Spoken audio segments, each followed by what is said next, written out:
विश्ववंदनीय तथागत भगवान गौतम बुद्ध, तथागत भगवान बुद्धांचा विज्ञानावर आधारित धम्म आणि त्या धम्माचा प्रचार आणि प्रसार करणारा भिक्षू संघ, या तीनही रत्नांना प्रथमतः त्रिवार अभिवादन करतो. विश्वरत्न बोधिसत्व परमपूज्य डॉक्टर बाबासाहेब आंबेडकर, ज्यांच्या महान त्यागाने, त्यांच्या महान कार्याने आम्हाला हक्क आणि अधिकार मिळाले आणि माणूस म्हणून जगण्याचा अधिकार आम्हाला प्राप्त झाला. आणि बुद्धांचा तो महान धम्म आम्हाला बाबासाहेबांनी दिला. त्या महामानवाच्या संपूर्ण कार्यास संपूर्ण जीवन समर्पित करून आपल्या या बुद्धविहार, विश्वशांती बुद्धविहार, डॉक्टर बाबासाहेब आंबेडकर नगर, हरिफैल, खामगाव या विहारामध्ये आज आपण बुद्ध आणि त्यांचा धम्म या ग्रंथाचं वाचन इथे करत आहोत. तुझं नाव काय दीदी? अनुजा भोसले ही या ठिकाणी वाचक आहे आणि त्याचबरोबर सुभाषभाऊ धवन हे सुद्धा या ठिकाणी ग्रंथ वाचक आहेत. या विहारामध्ये निरंतर वंदना होत असते आणि वर्षानुवर्ष बुद्ध आणि त्यांचा धम्मग्रंथ, बाबासाहेबांचं जीवनचरित्र असेल, या पद्धतीने ग्रंथ वाचन होत असते. आपण पाहतो की वर्षावासाच्या या कालावधीमध्ये ग्रंथ वाचन आपण करत असतो आणि ग्रंथ वाचनाचा प्रमुख उद्देश हा समाजाला ज्ञान देण्याचा आहे की जेणेकरून त्या ज्ञानाच्या माध्यमातून समाज आपली प्रगती साध्य करून घेईल. विद्यार्थी आहेत, व्यवसाय करणारी लोक आहेत, नोकरी करणारी लोक आहेत, ज्या मुलांना नोकरी मिळवायची आहेत असे प्रयत्न करणारी मुलं आहेत, तर त्यांच्याकरता बाबासाहेबांचं आदर्श जीवन, त्यांचे प्रयत्न, त्यांनी केलेलं कार्य आणि बुद्धाने सुद्धा शील, समाधी आणि प्रज्ञेच्या आधारावर मिळवलेलं यश, मिळवलेली बोधी, हे सर्व आपण या ग्रंथाच्या माध्यमातून सांगत असतो. तर आज आपल्या ग्रंथामध्ये भाग आहे बघा, 5व्या खंडामधला पहिला भाग आहे संघ. आणि संघ यासोबतच आपण भिक्षू आणि भिक्षूंची, बुद्धाने भिक्षूंना का निर्माण केलं किंवा भिक्षू संघाची निर्मितीच्या मागे तथागत बुद्धांचा काय उद्देश होता हे आज आपण पाहणार आहोत. तुम्ही एकदम शांत चित्ताने ते ग्रहण करा म्हणजे तुम्हाला ते समजेल. तर संघ म्हणजे काय? आपण वंदनेमध्ये म्हणतो संघं शरणं गच्छामि. संघ म्हणजे काय? संघ म्हणजे समूह. जेव्हा एकापेक्षा अनेक लोक एका कार्यासाठी कार्य करतात तर तेव्हा संघ निर्माण होतो. तसं एक व्यक्ती सुद्धा संघ असू शकतो जेव्हा तो त्याच्यामध्ये स्वतःमध्ये जेव्हा सद्गुणांचा संचय करतो तर तेव्हा तो सुद्धा संघ होतो. आणि बुद्धाचा जो संघ आहे तो श्रावक संघ आहे. तो संघ कसा आहे? ज्या संघाने, संघामधल्या व्यक्तीने बुद्ध आणि धम्म या दोन रत्नांना समजून घेतलं आहे, दोन्ही रत्नांचा अभ्यास केला आहे, अनुभव केला आहे आणि ज्ञान प्राप्त केला आहे, अशा व्यक्तींना बुद्धाने श्रावक संघ म्हटलं. आपण वंदना म्हणतो सुपटिपन्नो भगवतो सावक संघो, उजुपटिपन्नो भगवतो सावक संघो, न्यायपटिपन्नो भगवतो सावक संघ, अशी आपण संघ वंदना करतो. तर काय आहे संघ वंदनेमध्ये? की जो सुमार्गावर आरूढ आहे, म्हणजे चांगल्या मार्गावर जो आरूढ आहे. चांगला मार्ग कोणता असतो? जो शील सदाचाराचा मार्ग आहे तो चांगला मार्ग असतो. जो मनाला एकाग्र करण्याचा मार्ग आहे तो चांगला मार्ग असतो. जो मनाला शुद्ध करण्याचा मार्ग आहे तो चांगला मार्ग असतो. मग बुद्धाला जेव्हा ज्ञान प्राप्ती झाली, म्हणजे धम्म, बुद्धाने जो धम्म शोधला, या मानवाच्या कल्याणाचा जो विचार शोधला, जी विचारधारा शोधली, तर बुद्धाला या वर्षावासाच्या कालावधीमध्ये जेव्हा बुद्धाने धम्माचा प्रचार आणि प्रसार सुरू केला तेव्हा बुद्धाला याची जाणीव झाली की मला तर ज्ञान प्राप्त झालेलंच आहे, पण माझ्या या ज्ञानाचा समाजाला सुद्धा उपयोग व्हायला पाहिजे. आणि मग समाजामध्ये असे सुद्धा काही लोक तयार व्हायला पाहिजे की जे लोक हा जो धम्म आहे, हा जो विचार आहे, हे जे ज्ञान आहे, या ज्ञानाचा काय करतील? प्रचार आणि प्रसार करतील. म्हणजे हे ज्ञान एकापासून दुसऱ्यापर्यंत जाईल. म्हणजे काय होईल? या ज्ञानाचा जसा मला लाभ झाला, मी दुःखातून बाहेर आलो, माझी मुक्ती मी साध्य केली, तसंच लोक सुद्धा त्यांच्या समस्यांमधून, त्यांच्या दुःखांमधून, त्यांच्या प्रॉब्लेममधून काय होतील? बाहेर येतील. केव्हा? जेव्हा त्यांना त्या गोष्टीचं ज्ञान होईल. बरोबर आहे ना? समजत आहे? एखादा व्यक्ती पाण्यात पडला, त्याला जर वाचायचं असेल तर त्याला कोणतं ज्ञान पाहिजे? पाण्यामध्ये पडलेल्या व्यक्तीला कोणतं ज्ञान पाहिजे? पोहायचं. त्याला पोहण्याची कला त्याला अवगत पाहिजे, त्याला पोहणं आलं पाहिजे, तरच तो त्या पाण्यामध्ये पडलेला व्यक्ती वाचू शकतो. असंच आहे बुद्धाचा जो धम्म आहे, हा बुद्धाचा धम्म तुमच्या समस्यांवर काय आहे? उपाय आहे, ज्ञान आहे. तुम्ही ज्या ज्या समस्येने ग्रस्त आहात, कोणतीही तुमची समस्या असेल, तुमची आर्थिक अडचण आहे, तुम्हाला पैशाची तुमची समस्या आहे, ज्ञानाची समस्या आहे, तुम्हाला तुमची व्यवसाय आहे त्याच्यामध्ये प्रगती साध्य करायची आहे, काही जी काही समस्या असेल त्या समस्येचा उपाय कुठं आहे? या धम्म ग्रंथामध्ये दिलेला आहे. आणि ते काय आहे? ज्ञान. काय आहे ते? ज्ञान. मग बुद्धाला याची जाणीव झाली की जे ज्ञान मला प्राप्त झालं आणि माझ्या समस्या सुटल्या, ते ज्ञान इतरांनाही प्राप्त झालं पाहिजे.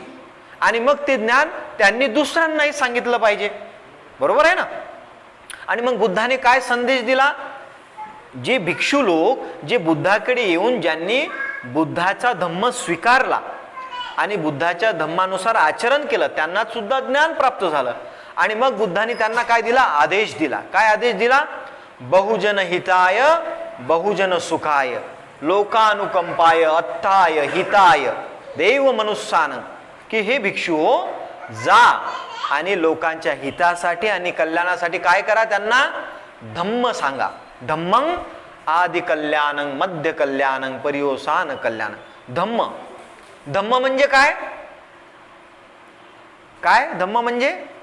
धम्म म्हणजे ज्ञान. धम्म म्हणजे जे बुद्धाला प्राप्त झालं ते ज्ञान म्हणजे धम्म. आणि मग ते बुद्धाने इतरांना सुद्धा सांगितलं. प्रवचन दिलेत ना बुद्धाने. वयाच्या 80-81व्या वर्षापर्यंत बुद्धाने काय केलं? या भारत देशामध्ये पायी फिरून त्यांनी धम्म प्रचार आणि प्रसार केला. म्हणजे काय केलं? त्यांनी ज्ञान इतरांना सांगितलं. आणि तेच ज्ञान ज्यांना ज्यांना समजलं, ज्यांना ज्यांना ते ज्ञान प्राप्त झालं, ते मग त्यांना काय म्हटलं? भिक्षू. त्यांना काय म्हटलं? भिक्षू.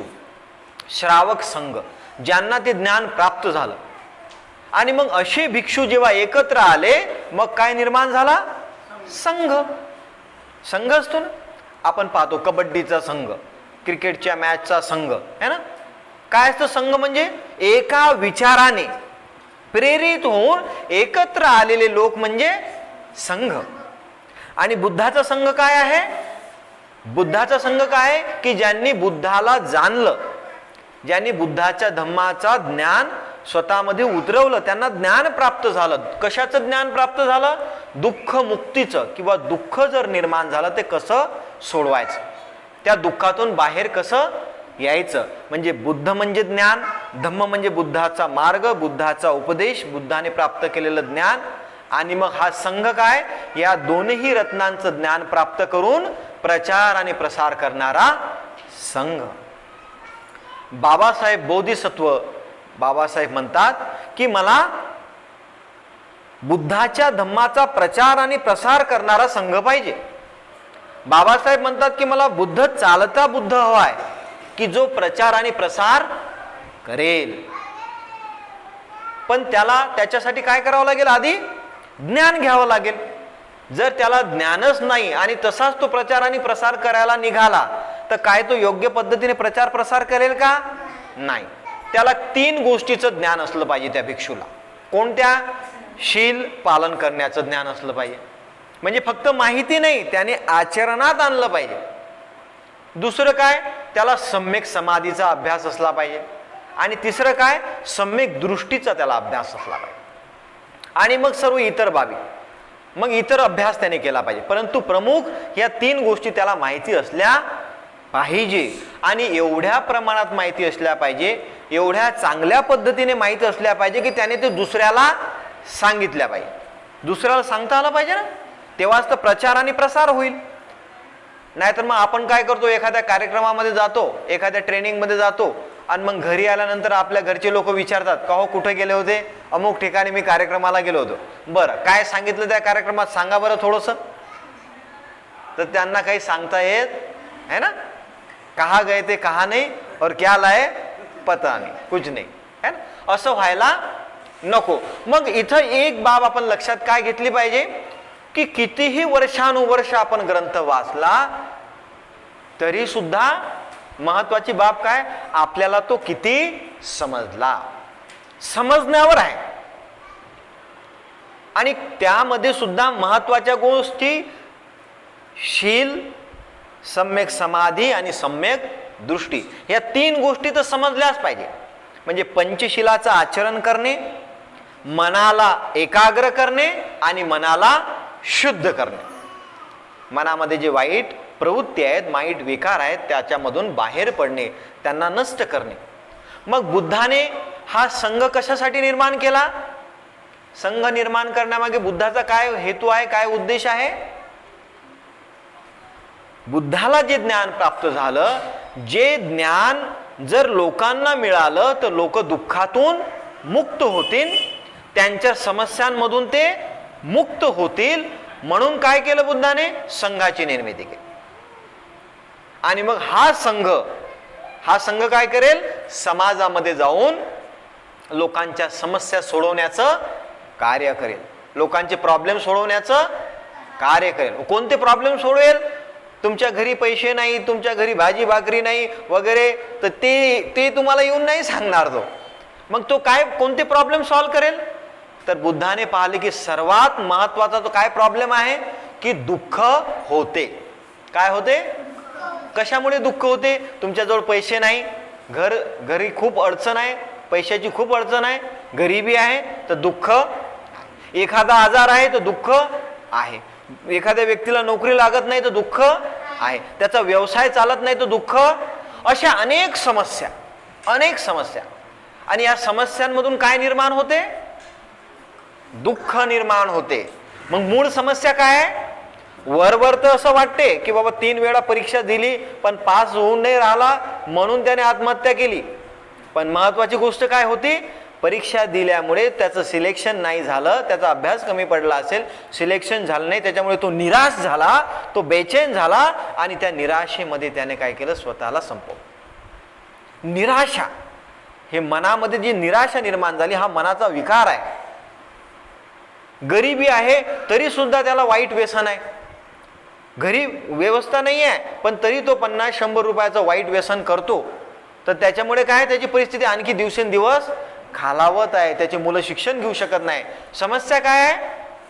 त्याला जी लत लागली, ते जे व्यसन लागलं, त्या व्यसनामधून जो लोभ निर्माण होऊन राहिला, त्याला त्या दारूची जी आसक्ती निर्माण झाली, तो आसक्ती मेन प्रॉब्लेम आहे.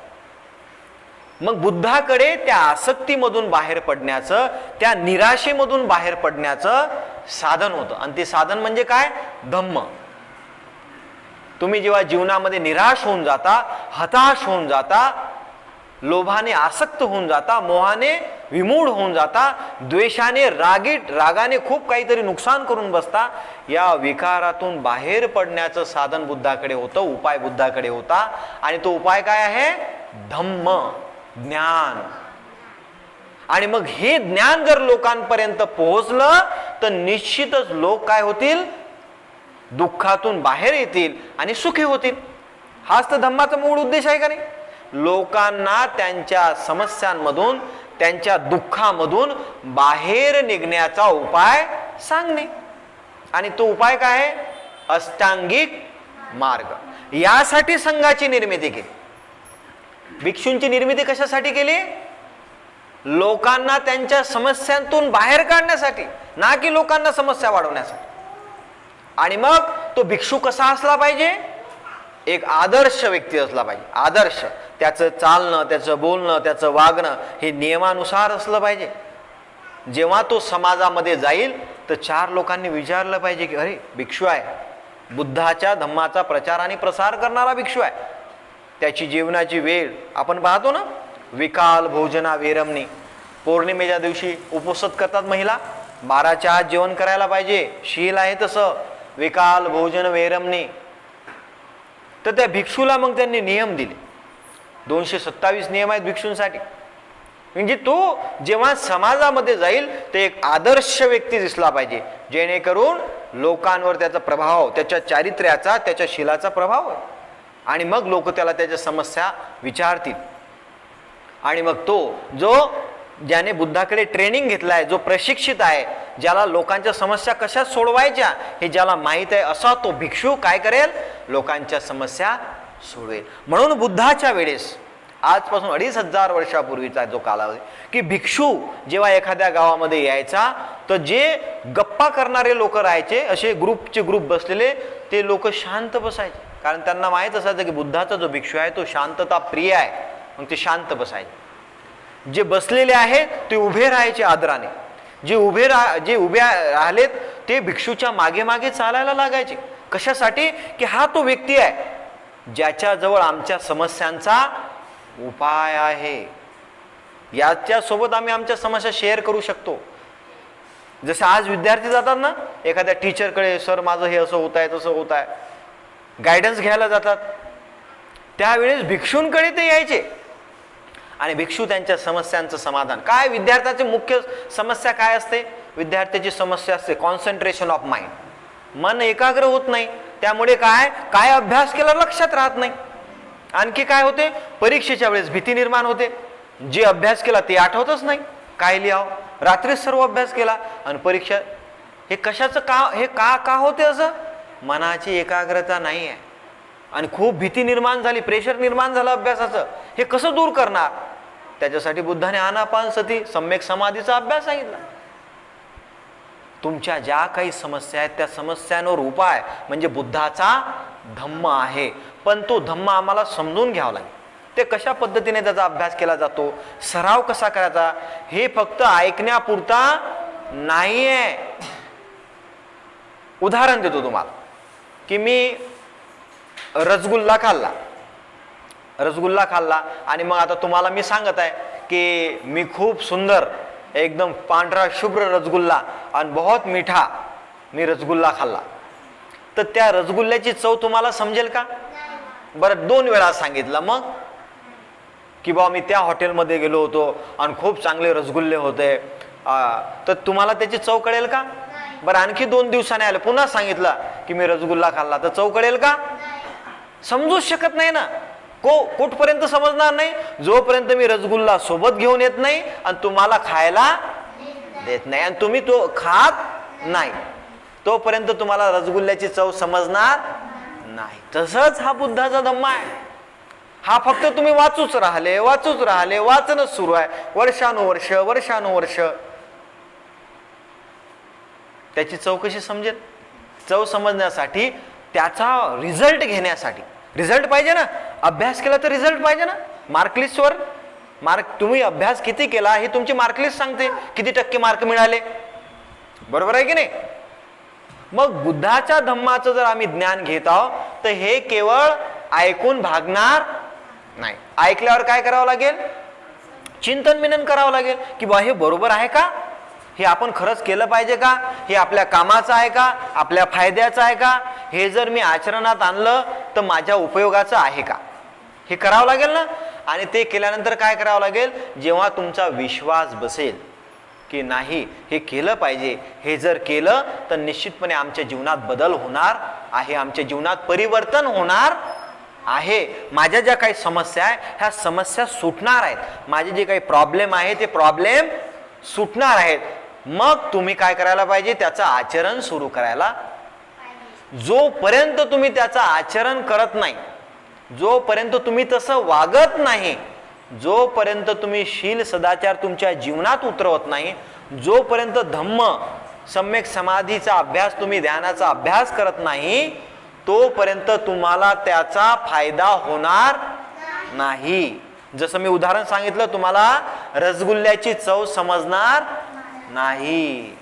बुद्धाचा धम्म हा केवळ ऐकण्यापुरता किंवा चिंतन मनन करण्याचा विषय नाही. जोपर्यंत तुम्ही त्याचा अनुभव घेत नाही तोपर्यंत तुम्हाला जे लाभ व्हायला पाहिजे, जे फायदे व्हायला पाहिजे ते फायदे होणार नाहीत. आणि म्हणून बुद्ध काय म्हणतात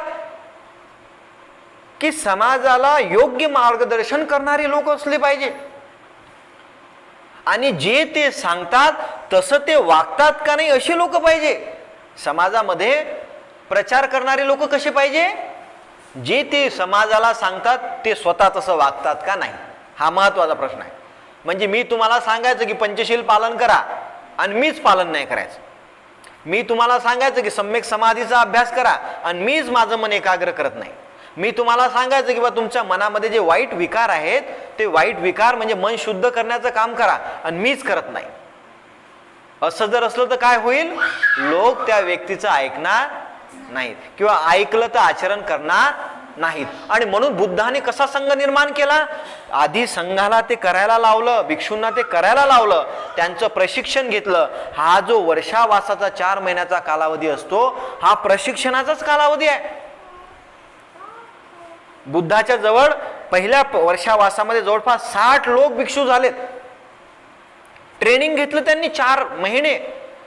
बुद्धांनी त्यांना शील, समाधी, प्रज्ञा आणि त्यावेळेस समाजाच्या ज्या काही समस्या होत्या, इतर जाती धर्मपंथाच्या ज्या काही विचार संकल्पना होत्या त्या सर्व शिकवल्या.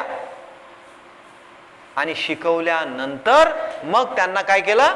प्रचार आणि प्रसारासाठी पाठव.